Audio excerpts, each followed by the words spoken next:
Hello दोस्तों, मैं नीतीश। और आज इस क्लास में हम लोग ब्लड के बारे में पढ़ेंगे।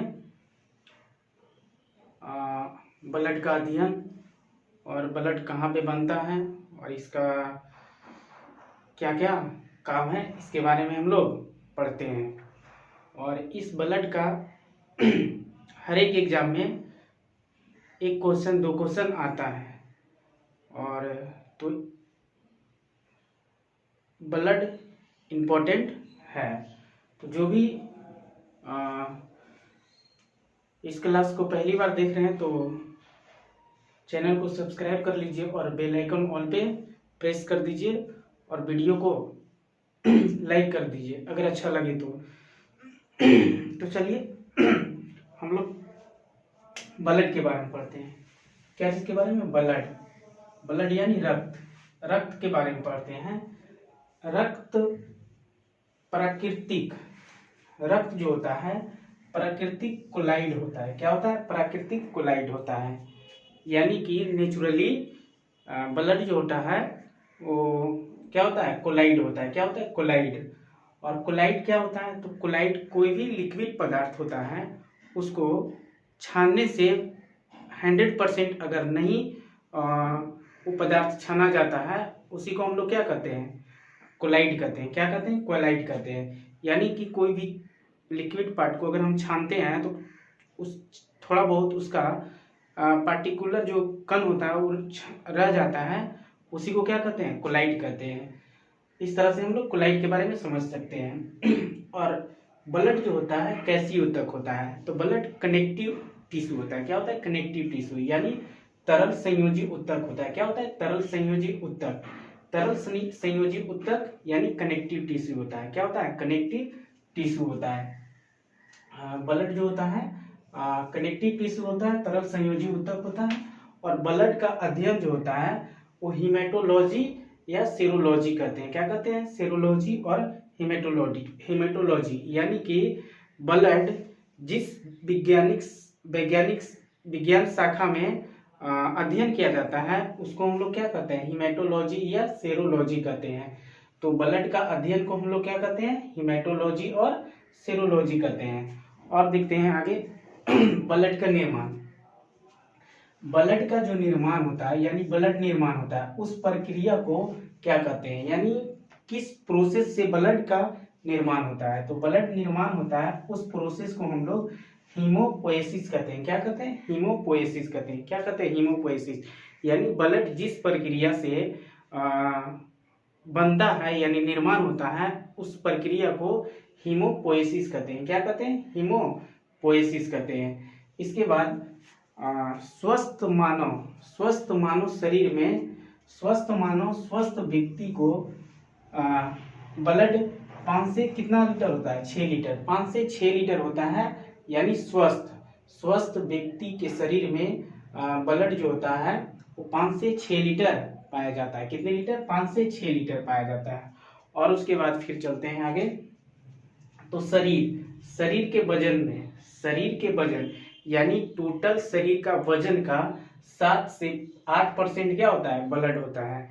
7 से 8% यानी कोई व्यक्ति 60 केजी का है तो उसका 7 से 8% क्या कर ब्लड रहता है? कितना? 7 से 8%। उसके बाद पीएच मान यानी ब्लड का जो पीएच मान होता है 7 पॉइंट क्या होता है? 4 होता है। क्या होता है? 7.4।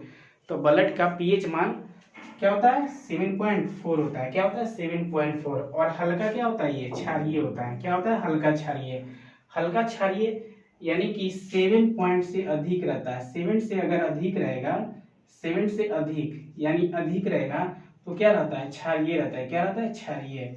और 7 टोटल 7 पे रहता है तो उसको क्या बोलते हैं? उदासीन बोलते हैं। क्या बोलते हैं? उदासीन। यानी किसी भी लिक्विड का पीएच मान 7 होता है तो उसका क्या होता है? उदासीन। और इससे अगर कम रहता है तो क्या बोलते हैं? इसको अम्लीय बोलते हैं। क्या बोलते हैं? अम्लीय यानी एसिड। तो इसका पीएच मान कितना है? 7.4। 7.4 से थोड़ा सा ज्यादा है तो ये हल्का क्या होता है? क्षारीय होता है। पूरा क्षारीय नहीं होता। क्या होता है? हल्का क्षारीय होता है।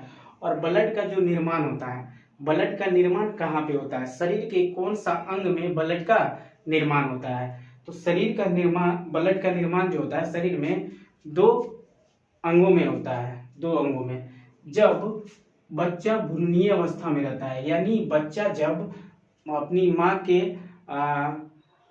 पेट में रहता है, अपनी माँ के पेट में रहता है, तो उस समय ब्लड का जो निर्माण होता है कहाँ से होता है, लीवर से होता है, यानी यकृत से होता है। क्या से होता है, यकृत। जब भ्रूणीय अवस्था में बच्चा रहता है तो ब्लड का जो निर्माण होता है वो कहाँ पे होता है, तो लीवर में होता है। क्या होता है, लीवर में। और जब वयस्क अवस्था में हो जाते हैं, यानी जब बच्चा वयस्क अवस्था में हो जाते हैं, तो उस समय ब्लड का निर्माण अस्थि मज्जा में होता है। अस्थि मज्जा में भी कौन सा अस्थि मज्जा में, तो रेड अस्थि मज्जा में। क्या होता है, रेड अस्थि मज्जा। अस्थि मज्जा में अस्थि मज्जा कहाँ पे होता है, तो बोन मैरो। क्या पे, बोन मैरो, यानी हड्डी के जो बीच वाला भाग रहता है उसमें ही अस्थि मज्जा पाया जाता है। क्या पाया जाता है, अस्थि मज्जा। तो जो रेड बोन मैरो होता है, यानी रेड अस्थि मज्जा, वो मान लीजिए ये हड्डी है, तो हड्डी के जो साइड वाला भाग है, यानी साइड वाला भाग, उसी में रेड अस्थि मज्जा पाया जाता है। और बीच वाले भाग में पीला अस्थि मज्जा, यानी येलो अस्थि मज्जा पाया जाता है। तो जो ब्लड बनता है वो रेड अस्थि मज्जा में बनता है। कहाँ पे बनता है, रेड अस्थि मज्जा में बनता है। उसके बाद आगे बढ़ते हैं। तो महिलाओं में जो ब्लड होता है पुरुष के तुलना में ½ लीटर क्या होता है, कम होता है। यानी अगर महिला में 5 लीटर ब्लड है तो पुरुष में कितना होगा, 5.5 लीटर। या पुरुष में 5 लीटर है तो महिला में आधा लीटर क्या होगा, कम होगा, 4.5 लीटर होगा। तो इसमें देखिए यहाँ पे महिलाओं में पुरुषों की तुलना में लगभग आधा लीटर ब्लड जो होता है क्या होता है, कम होता है। और कोलेस्ट्रॉल देखते हैं। जैसे हम लोग तेलीय चीज जो खाते हैं, जैसे तेल वाला जिसमें रहता है छना, मतलब कि छना या उगती अथी चीज, तो उसमें क्या होता है, कोलाइड होता है, यानी बसा में ही क्या होता है, कोलाइड। तो ब्लड में कितना कोलाइड होना चाहिए, तो 200 ग्राम कोलाइड प्रति डेसिमल लीटर, यानी 1 डेसिमल में 200 ग्राम क्या होना चाहिए, कोलाइड होना चाहिए। उसके बाद देखते हैं कि ब्लड जो होता है कहाँ पे स्टोर होता है, यानी संग्रहण कहाँ पे होता है। यानी ब्लड जो स्टोर होता है वो कहाँ पे होता है, पीलिया में होता है। कहाँ पे होता है, पीलिया में। पीलिया यानी कि पीलिया यहाँ पे होता है, और पीलिया में ही ब्लड जाके क्या होता है, स्टोर होता है। क्या होता है, स्टोर होता है। और ब्लड, इसीलिए पीलिया को ब्लड बैंक कहा जाता है। क्या होता है, कहा जाता है, ब्लड बैंक। ये अगर रक्त बैंक या ब्लड बैंक बोला जाए तो पीलिया मतलब स्प्लीन, इसको इंग्लिश में क्या बोलते हैं, स्प्लीन बोलते हैं। और ब्लड का जो कब्रिस्तान भी क्या कहा जाता है, कब्रिस्तान अगर बोलेगा कब्रिस्तान तो पीलिया को है, यानी स्प्लीन को ही कब्रिस्तान कहा जाता है। और रक्त परिसंचरण की खोज किसने किए थे, तो विलियम हार्वे ने किए थे। किसने किए थे, विलियम हार्वे ने किए थे।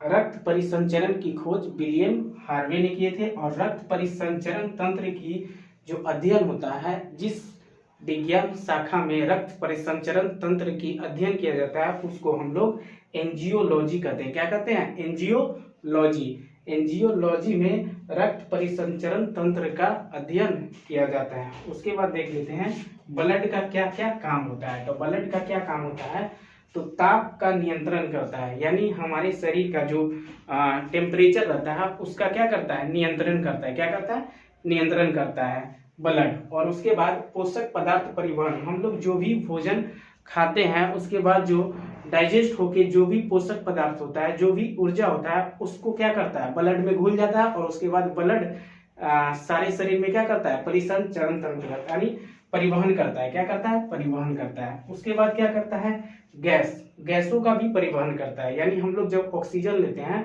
तो सारा शरीर में हम लोग का ब्लड के साथ ही ऑक्सीजन और कार्बन डाइऑक्साइड गैस क्या होता है, परिवहन करता है। उसके बाद उत्सर्जन पदार्थ का भी परिवहन करता है, यानी उत्सर्जन यानी जो भी हम लोग भोजन खाते हैं उसके बाद उसमें जो भी पदार्थ रहता है उसको उत्सर्जन करके और ब्लड के साथ क्या करता है, परिवहन करता है। तो उसके बाद ब्लड के बारे में हम लोग इतना पढ़े, थोड़ा ही बेसिक नॉलेज था। इसके बाद हम लोग ब्लड के भाग पढ़ते हैं। ब्लड में कितने भाग होते हैं, तो ब्लड में 2 भाग होते हैं, एक प्लाज्मा होता है, एक रक्त कणिकाएं होता है। क्या होता है? रक्त कणिकाएं यानी ब्लड कार्पल्स। रक्त कणिकाएं और प्लाज्मा, दो भागों में इसको डिवाइड करते हैं। तो प्लाज्मा आगे हम लोग पढ़ेंगे और उसके बाद रक्त कणिकाएं भी पढ़ेंगे। रक्त कणिकाएं में 3 पार्ट होता है, आरबीसी होता है, डब्ल्यूबीसी और प्लेटलेट्स। तो इसको बारे में हम लोग सेपरेट वीडियो में भी पढ़ेंगे और प्लाज्मा के बारे में भी हम लोग नेक्स्ट वीडियो में पढ़ेंगे। तो चलिए यहाँ तक। और प्लाज्मा जो होता है टोटल ब्लड का 55% से 60% होता है। कितना होता है? 55% से 60% होता है। और उसके बाद जो होता है रक्त कणिकाएं यानी डब्ल्यूबीसी और आरबीसी और डब्ल्यूबीसी और प्लेटलेट्स जो होता है शेष भाग होता है। कितना? तो 40 से 45 होता है। कितना होता है? 40 से 45। तो इसके बारे में हम लोग नेक्स्ट क्लास में पढ़ेंगे। तो चलिए आज का क्लास यहीं तक समाप्त करते हैं। और जो भी चैनल पे नए हैं तो चैनल को सब्सक्राइब कर लीजिए और वीडियो अगर पसंद आया तो लाइक कर दीजिए। जय हिंद।